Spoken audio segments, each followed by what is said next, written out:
Mahigit 100 residente ang inilikas sa Caloocan dahil sa tumagas na ammonia sa paggawaan ng yelo. May mga nahilo, nagsuka at nahirapang huminga.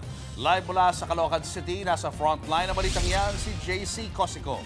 JC, kumusta na ang mga residente dyan?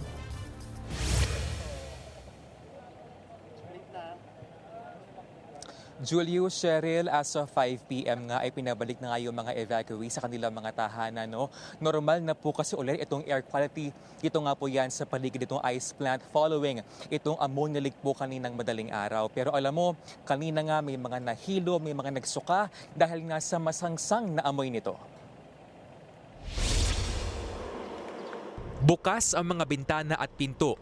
Nilagyan din ng harang ang gate ng paggawaan ng yelo sa barangay 168 Deparo, Caloocan. Yan ay matapos tumagas ang ammonia bandang alas 4 ng madaling araw kanina.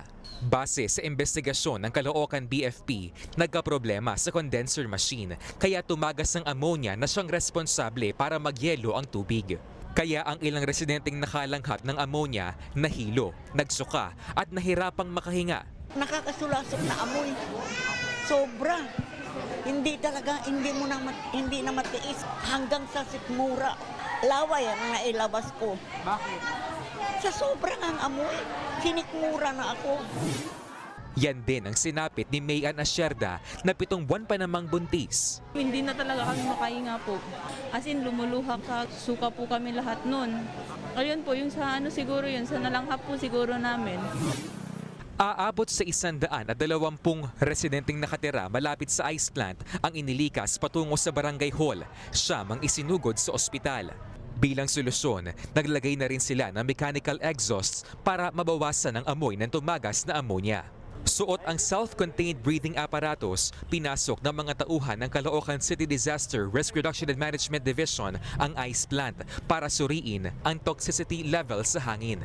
Ito'y para malaman kung pwede nang pabalikin ang evacuees sa kanilang mga bahay.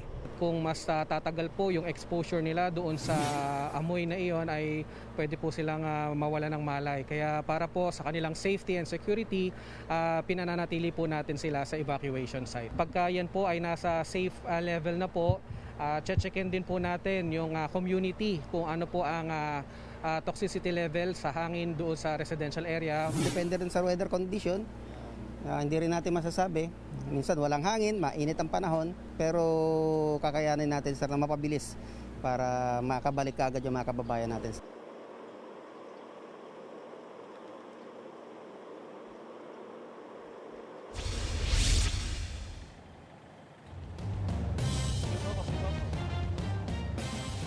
Sa ngayon nga ay inaalam pa rin yung posibleng pananagutan nitong may-ari nga ng ice plant at iniimbestigahan pa rin nga itong pinagmulan ng insidente. Balik sa inyo. Maraming salamat, JC Cosico. Mga kapatid, Julius Babaw po. Para sa komprehensibo at makabuluhang balitaan at talakayan, mag-follow at mag-subscribe na sa social media pages ng News 5.